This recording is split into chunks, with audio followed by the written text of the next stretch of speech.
Oke, balik lagi ke slide, ini tampilannya sudah masuk di PowerPoint-nya. Untuk slide PowerPoint-nya sudah masuk untuk slide-nya. Sudah, Pak. Oke, sudah masuk, seperti ini tampilannya, oke. Nah, numerical itu yang tadi, ya, dia bisa menghitung berbagai macam case, ya ini ada ilustrasi, ini hanya ilustrasi saja. Seperti apa, ya numerical itu bisa ngeluarin gambar-gambar kayak gini.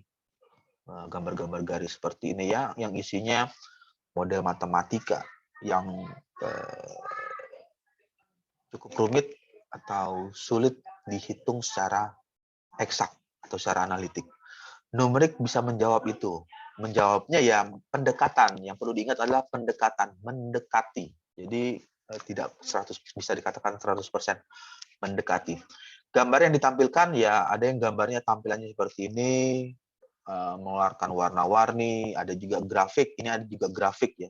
Ini kalau ada yang grafik yang bergerak, bersimulasi, bervibrasi. Nah, ini bisa bergerak, ini bisa naik, ya kemudian ini turun, naik, turun, naik, turun, naik, turun. Nah, ini bisa dilakukan oleh numerical terhadap direpresentasikan terhadap sumbu X, sumbu Y maupun ke sumbu Z secara 3D, 3 dimensi. Kemudian grafik yang di bagian ini metode analisis numerik di sini seperti ini ada X dan Y, persamaan kuadrat, persamaan polinomial, ada persamaan trigonometri dan lain sebagainya. Ilustrasinya seperti itu. Di bagian selanjutnya, ya ini ada ilustrasi ya, ini hanya ilustrasi dari numerik, applied-nya.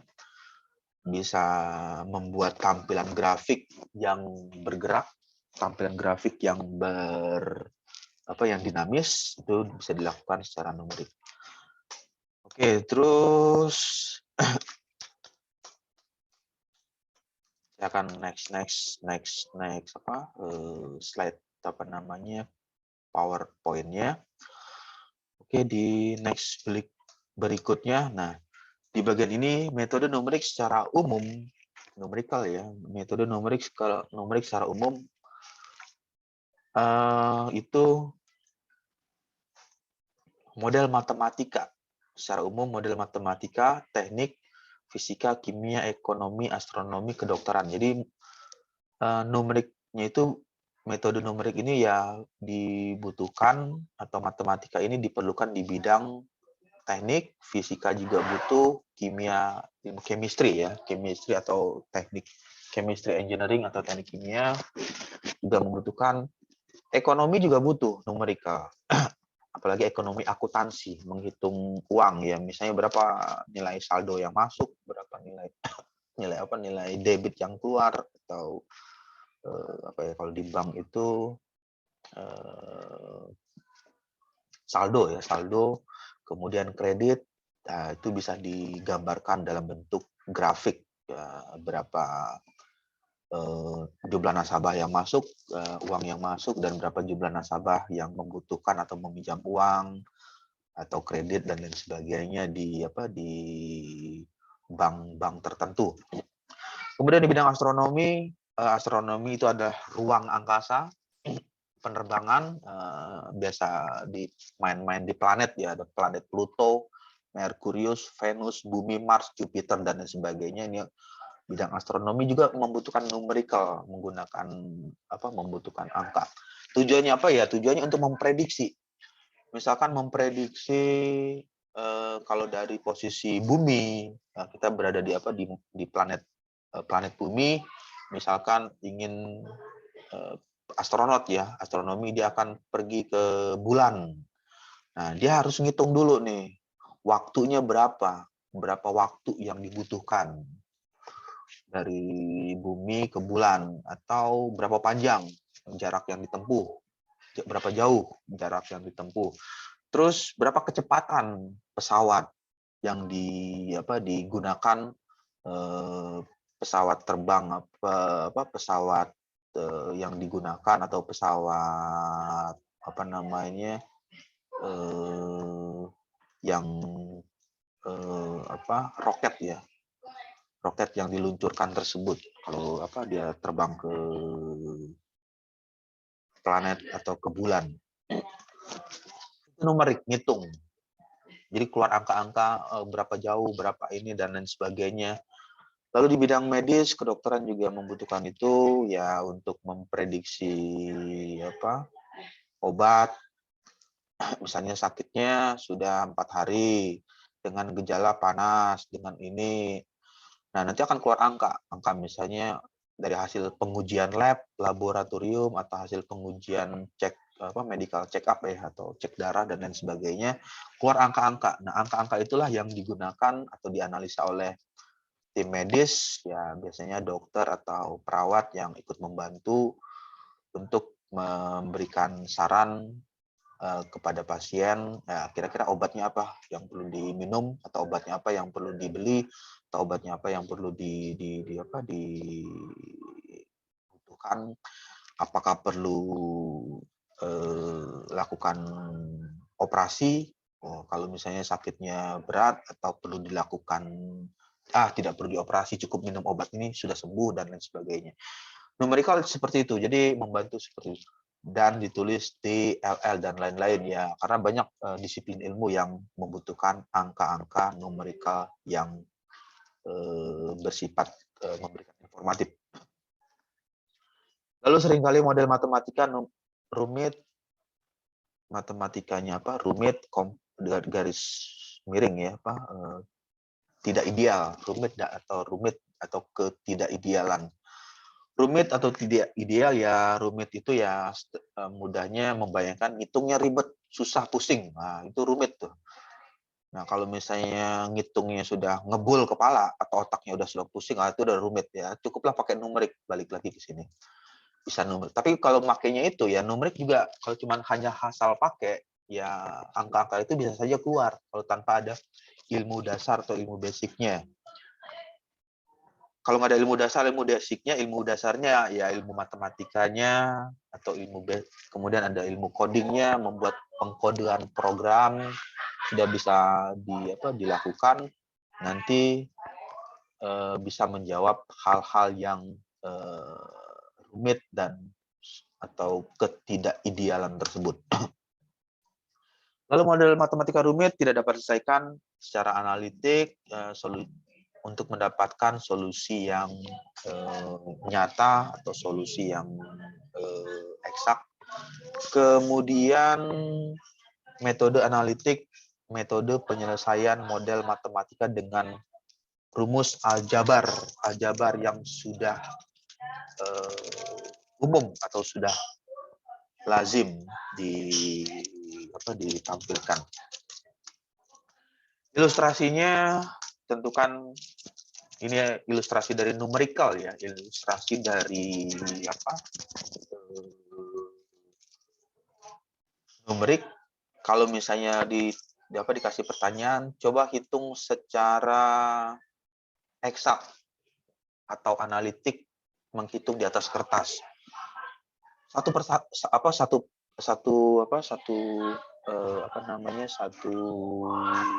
question atau satu pertanyaan seperti ini. Paling hitungnya, wah ini agak panjang nih, agak ribet.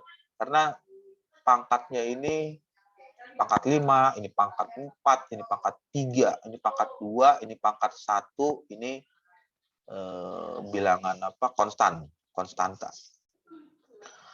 Lalu kalau misalnya ditambah lagi atau misalnya soal nomor 1 tidak terdapat rumus aljabar untuk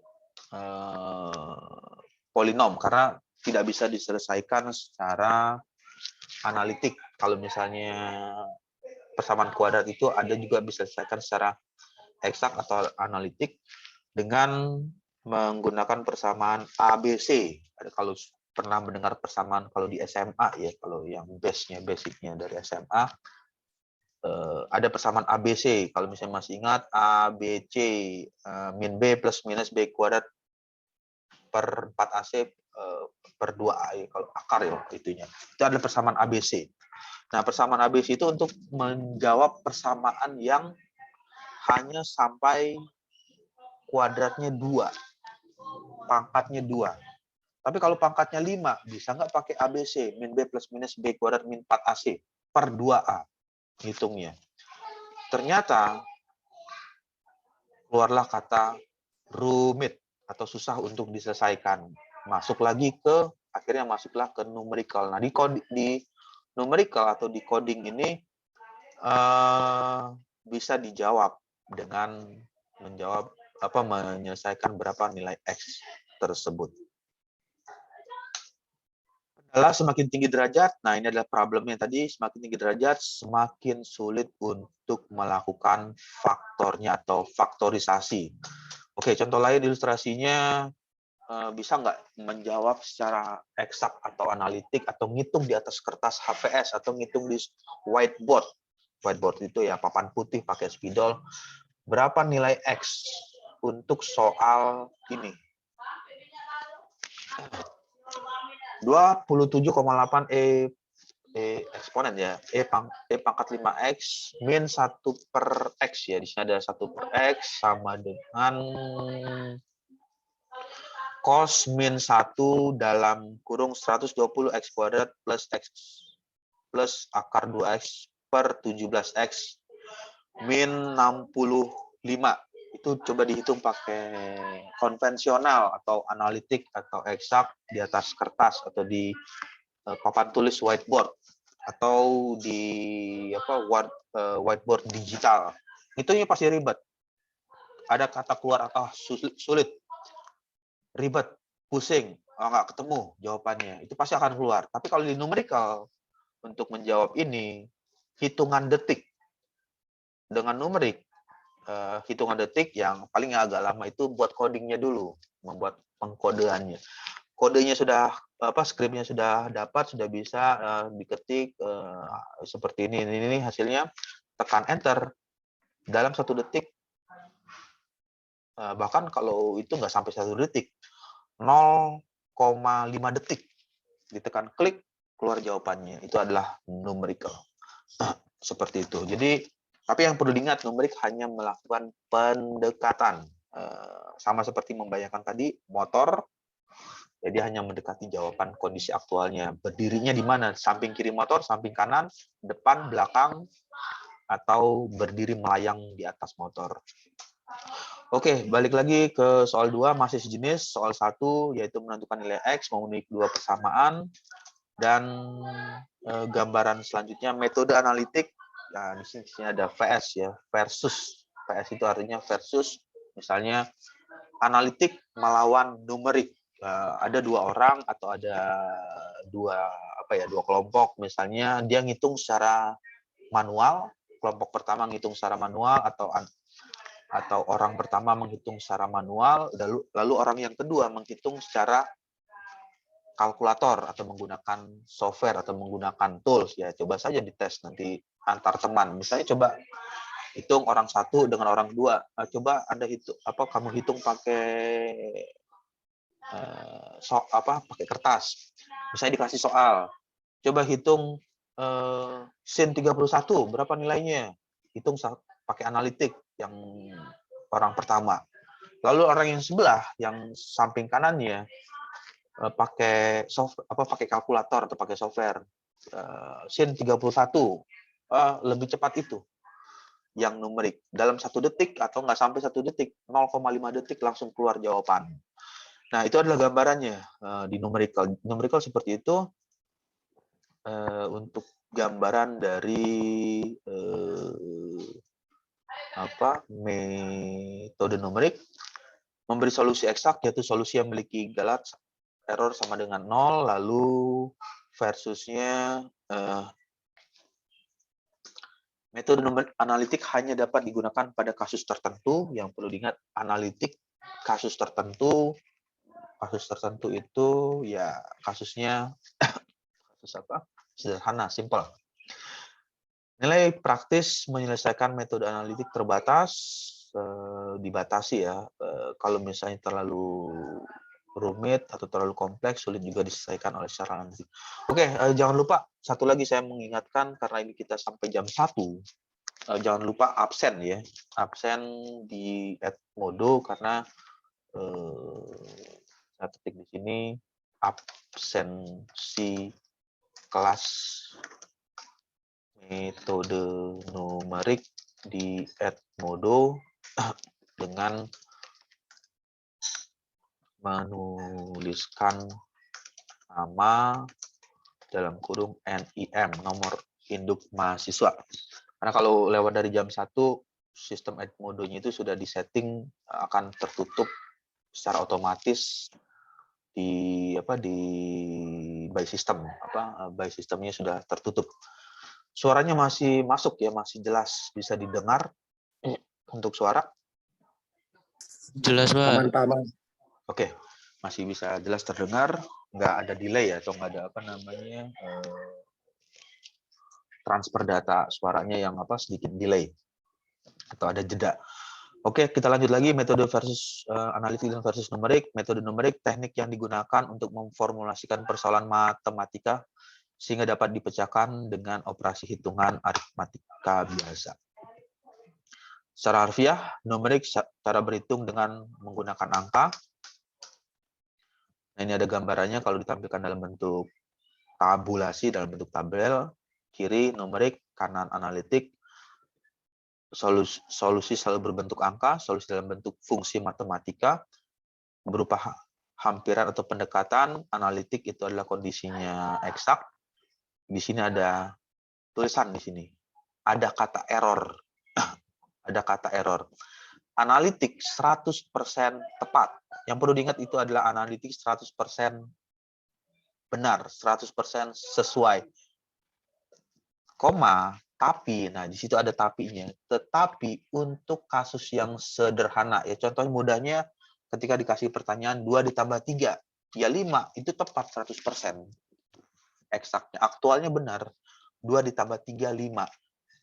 Pas, bisa dihitung secara analitik. Tapi kalau misalnya soalnya dirubah, berapa nilai sinus 5? Nah, itu baru agak mikir. Agak sedikit rumit hitungnya. Secara analitik. Keluarlah ke tabel sebelah numerikal. Sin 5, kalkulator keluar angka. Tes 0, dalam waktu 1 detik keluar angka jawaban. Sekian. Coba ada yang bisa bantu nggak? Berapa sinus 5? Nilai sin 5 di kalkulator. Ada yang pegang kalkulator? Di bagian sini ada yang punya kalkulator, bisa membantu menjawab. Minus 0,09, Pak. Berapa? 0,9, Pak. 0, berapa? Sin 5, sinus 5. 0,9. 0,9. Oke, 0,9 berarti dia pembulatan. Nah, aktualnya Minus, Pak. Minus. Minus 0,9589 banyak gitu, Pak, sampai belakang. Coba bentar saya masuk kalkulator di sini nih. Oke. Kalkulator saintifik ya masuk. Nah, oke, saya share. Oke. Tampilannya keluar kalkulator. Keluar, Pak, masuk, Pak. Oke. Keluar, Pak. Saya klik 9. Di sini mana sini? Di sini. Kok 0,15? Oh, ini sepertinya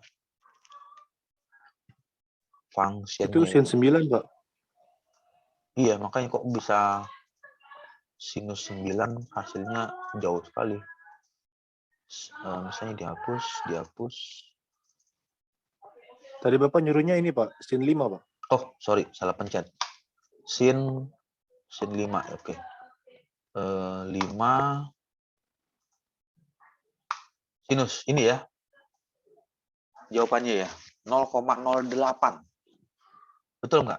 Sama nggak dengan ini kalkulatornya atau Android yang digunakan? Sinus 5, sin 5, betul ya? Benar nggak? Sin 5. 0,0 ya, 0,0 ya, 0,08 71 55 742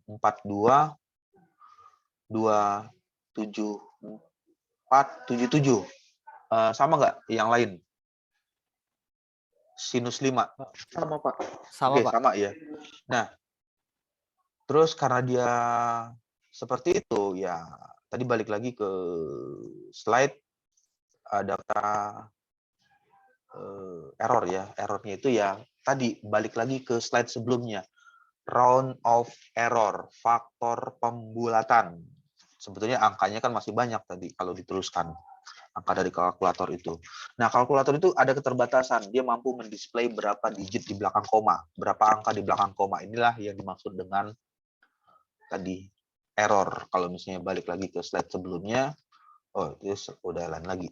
Tadi ada kalau yang memperhatikan di slide-slide yang lalu ada beberapa kesalahan ya, ada di bagian di numerik itu error atau galat ya, ada kata kalimat yang mengatakan round of error atau faktor pembulatan. Nah, analitik atau eksak itu nggak ada kesalahan, tidak ada galat, sama dengan 100% benar. Ya sama ketika ditanya 2 ditambah 3 hasilnya 5. Tapi kalau misalnya soalnya dirubah lagi, sinus 2, sin 2 ditambah sin 3. Nah, itu nanti baru masuk ke sini. Karena ada faktor round of error atau galatnya. Metode numerik dalam bidang rekayasa, kebutuhan menemukan solusi, persoalan praktis, masih banyak cara penyelesaian persoalan matematika yang dirasa terlalu kompleks atau rumit, dibantu dengan cara numerik. Penyelesaian analitik kurang berguna bagi rekayasawan. Nah, di sini ada kata rekayasawan. Apa itu rekayasawan? Rekayasawan itu adalah insinyur. Ya, insinyur ya, engineer. Ya, seperti nanti setelah Anda lulus, gelarnya itu adalah ST. ST itu kalau untuk gelar yang sekarang. Tapi kalau dulu, tahun 90 atau 93, ada gelar tulisan IR. IR ya, IR itu atau insinyur ya. Insinyur itu ini perekayasa. Nah, kalau sekarang kan gelarnya S. S-nya itu sarjana, T-nya itu adalah teknik. Ya, kalau teknik kalau diartikan di kamus engineering. Engineer itu adalah melakukan rekayasa. Nah, jadi tambahannya itu adalah sarjana rekayasa. Rekayasawan, ya itu adalah orangnya. Sarjana rekayasa, sarjana yang bisa merekayasa. Ya, rekayasa itu rekayasa secara akademis ya, atau secara ilmiah, bukan rekayasa secara melakukan manipulasi, itu bukan. Rekayasa secara ilmiah. Penyelesaian analitik kurang berguna bagi rekayasawan karena ketika mendapatkan kasus-kasus yang kompleks, kasus yang rumit itu sulit untuk diselesaikan secara analitik. Oke, ada pertanyaan?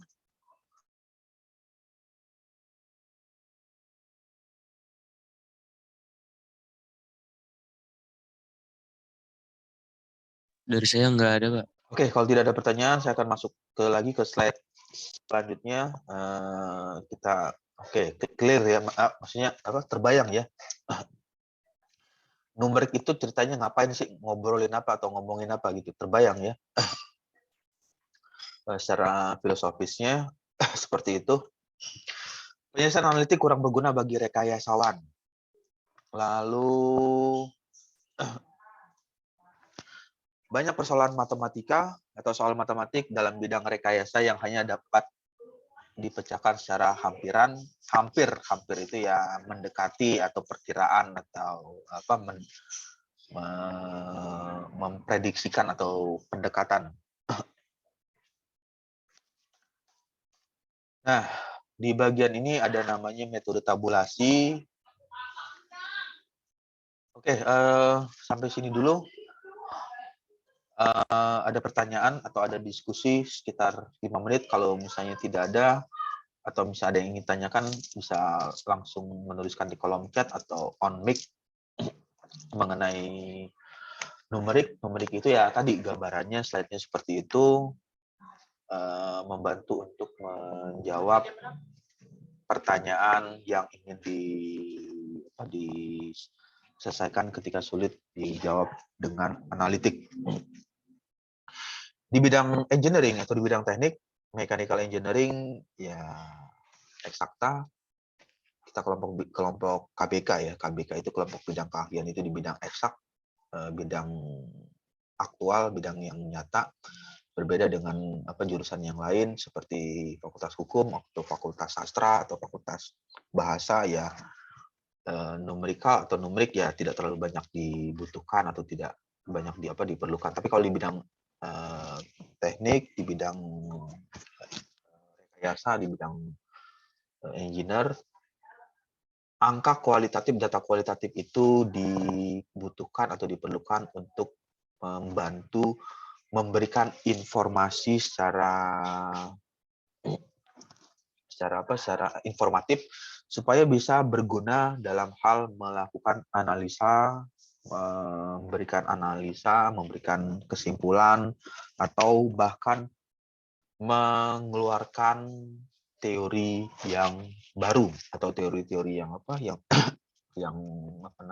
teori baru yang belum pernah ada. Oke, ada pertanyaan? Kalau tidak ada pertanyaan, saya rasa cukup untuk perkuliahan mata kuliah minggu ini. Nanti ya untuk mata kuliah numerikal bisa dieksplor ya, karena di numerik ini kenapa saya belum langsung masuk ke teori tersebut seperti bisection, tabulasi itu ada teorinya. Nanti di next minggu selanjutnya kita coba untuk diskusi lebih masuk lagi.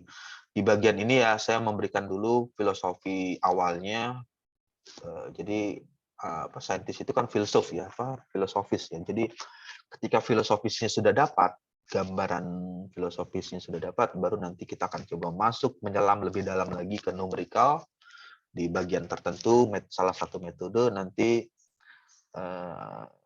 bisa memberikan gambaran seperti apa numerikal tersebut bekerja dan dari sisi kelemahan, positif, dan negatifnya. Oke, baik. Waktunya lebih 1 menit ya. Lebih berapa menit nih? Kalau 13, lebih dari 3 menit. Sudah jam 1 lewat 3 menit. Ada pertanyaan? Oke, kalau tidak ada pertanyaan, saya rasa cukup untuk mata kuliah ini. Metode analisa numerik, saya ucapkan selamat siang. Wassalamualaikum warahmatullahi wabarakatuh.